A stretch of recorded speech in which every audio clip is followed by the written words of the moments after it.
Assalamualaikum warahmatullahi wabarakatuh. Perkenalkan, kami dari kelompok 1 yang terdiri atas Miliani Dwi Afifah, Dinda Kurniawati, Dahlia Sofa Marwati, Bunga Oktaviana Elizabeth akan mempresentasikan tentang konsep dasar ortopedagogik.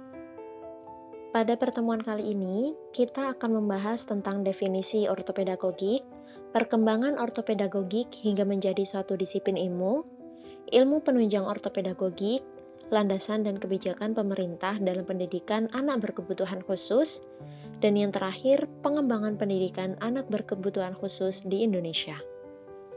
Yang pertama adalah definisi ortopedagogik. Menurut Kamus Besar Bahasa Indonesia, ortopedagogik merupakan ilmu pendidikan yang bertujuan untuk menyembuhkan kelainan psikis objek didiknya, terutama yang terbelakang mental. Secara etimologi, ortopedagogik berasal dari bahasa Yunani yang terdiri atas 3 kata. Yang pertama, orto, yang diambil dari kata ortos, yang memiliki arti lurus, baik, atau sehat. Yang kedua, peda, yang diambil dari kata paeda, yang memiliki arti anak. Dan yang terakhir, ada agogik, yang berasal dari kata agogos, yang memiliki arti pendidikan. Sehingga, ortopedagogik dapat diartikan sebagai ilmu pengetahuan yang membahas mengenai pendidikan yang diberikan kepada anak berkebutuhan khusus. Dengan kata lain, ortopedagogik dapat disebut sebagai ilmu pendidikan bagi anak luar biasa. Yang kedua adalah perkembangan ortopedagogik hingga menjadi suatu disiplin ilmu. Perkembangan ortopedagogik dibagi menjadi 3 fase. Yang pertama, ortopedagogik sebagai aplikasi dari teori-teori disiplin ilmu lain. Teori-teori disiplin ilmu lain di sini mencakup ilmu kedokteran dan juga ilmu psikologi. Pada mulanya, ortopedagogik bukan merupakan suatu disiplin ilmu, karena hanya merupakan aplikasi dari teori ilmu-ilmu tersebut. Namun, para dokter dan juga psikolog menyadari bahwa permasalahan yang dihadapi adalah permasalahan pendidikan yang berada di luar objek disiplin ilmu mereka.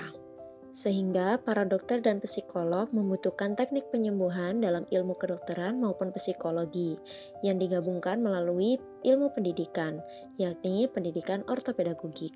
Yang kedua adalah ortopedagogik sebagai bagian dari pedagogik. Permasalahan kondisi kesehatan manusia sering berkaitan dengan pendidikan, sehingga diperlukan teknik penyembuhan yang bersifat mendidik. Namun, dalam ilmu kedokteran dan juga psikologi tidak diajarkan mengenai ilmu mendidik. Dengan demikian, ortopedagogik sebagai bagian dari ilmu pendidikan menggunakan analisis keilmuannya tidak lagi berdasarkan asumsi dari dokter maupun psikologi, namun menggunakan asumsi dari ilmu pendidikan atau pedagogik, yakni manusia sebagai makhluk hidup yang harus dapat dididik atau animal education. Fase yang ketiga adalah ortopedagogik sebagai disiplin ilmu yang otonom. Adapun persyaratan ortopedagogik untuk menjadi suatu disiplin ilmu yang otonom telah terpenuhi, yakni ortopedagogik memiliki bidang telaah khusus atau objek onotologis berupa situasi pendidikan anak luar biasa.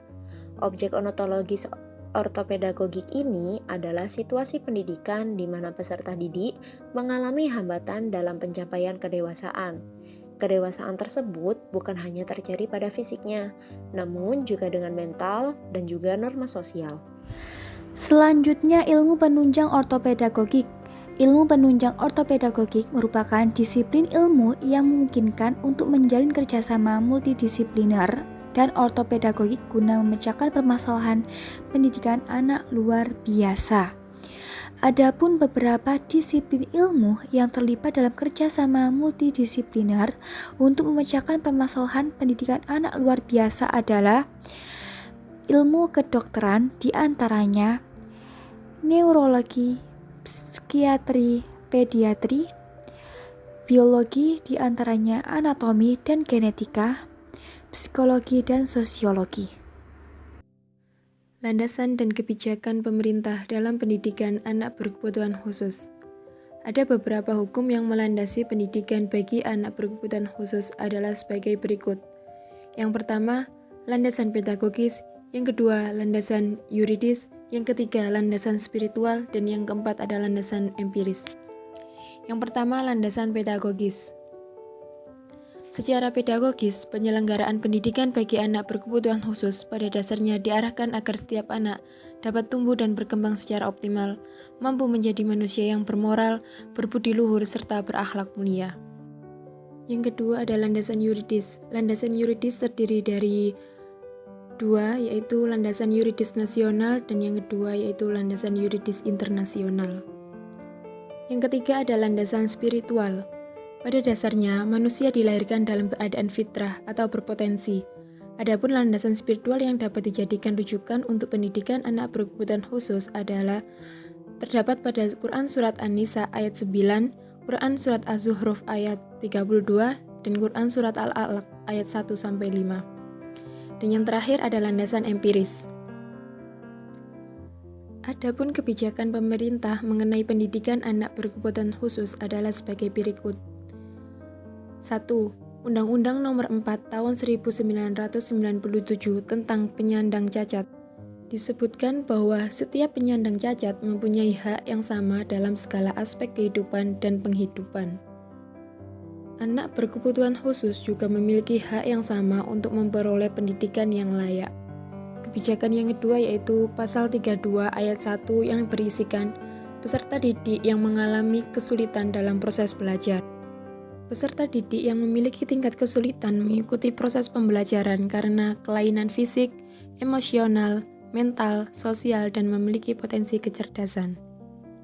Dan kebijakan yang terakhir yaitu Undang-Undang Nomor 20 Tahun 2003 pada Pasal 32 dan Permendiknas Nomor 70 Tahun 2009 yang berisikan pemerintah akan memberikan peluang dan kesempatan kepada anak berkebutuhan khusus untuk memperoleh pendidikan di sekolah reguler mulai dari sekolah dasar sampai SMA atau SMK.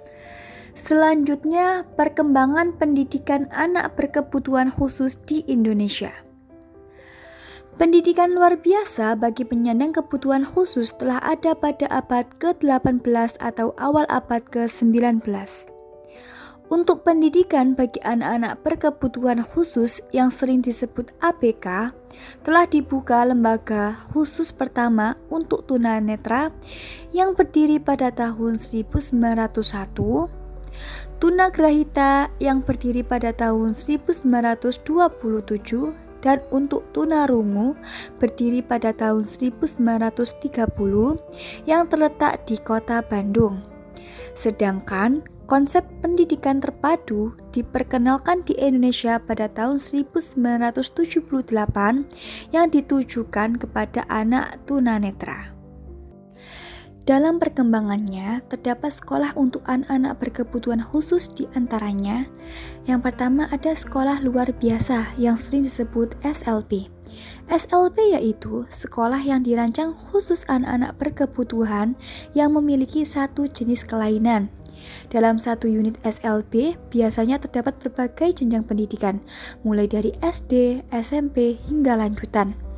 Di Indonesia, terdapat beberapa macam SLB, di antaranya yang pertama ada SLB bagian A untuk tunanetra, dengan kondisi seseorang yang mengalami gangguan dalam indera penglihatan.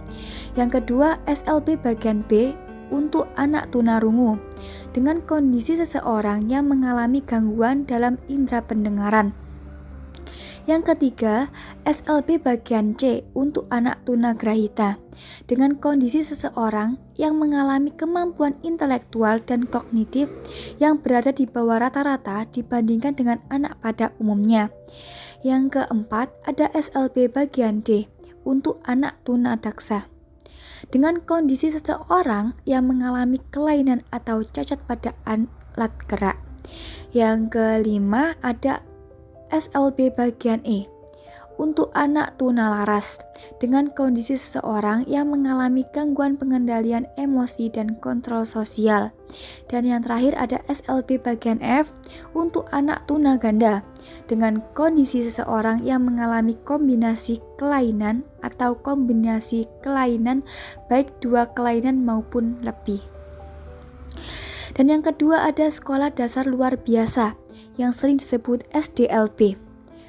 SDLB merupakan bentuk persekolahan atau pendidikan bagi anak berkebutuhan khusus hanya satu jenjang pendidikan SD saja.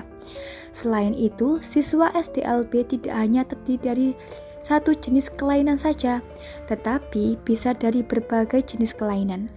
Seperti contohnya dalam satu SDLB dapat menerima siswa tunanetra, tunarungu, tunadaksa, bahkan siswa autis.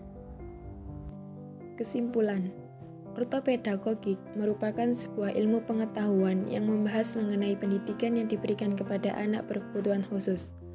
Ortopedagogik dibagi menjadi dua macam, yaitu yang pertama adalah ortopedagogik umum dan yang kedua adalah ortopedagogik khusus. Pada perkembangan ortopedagogik menjadi suatu disiplin ilmu melalui 3 fase, yakni yang pertama, ortopedagogik sebagai aplikasi teori-teori disiplin ilmu lain. Fase yang kedua, ortopedagogik sebagai bagian dari pedagogik, dan fase yang nomor 3, ortopedagogik sebagai disiplin ilmu yang otonom. Adapun landasan pemerintahan mengenai pendidikan anak berkebutuhan khusus ada 4. Yang pertama, landasan pedagogis, yang kedua landasan yuridis, yang ketiga landasan spiritual, dan yang keempat landasan empiris. Cukup sekian yang dapat kami sampaikan, kurang lebihnya kami mohon maaf. Wabillahi taufik wal hidayah. Assalamualaikum warahmatullahi wabarakatuh.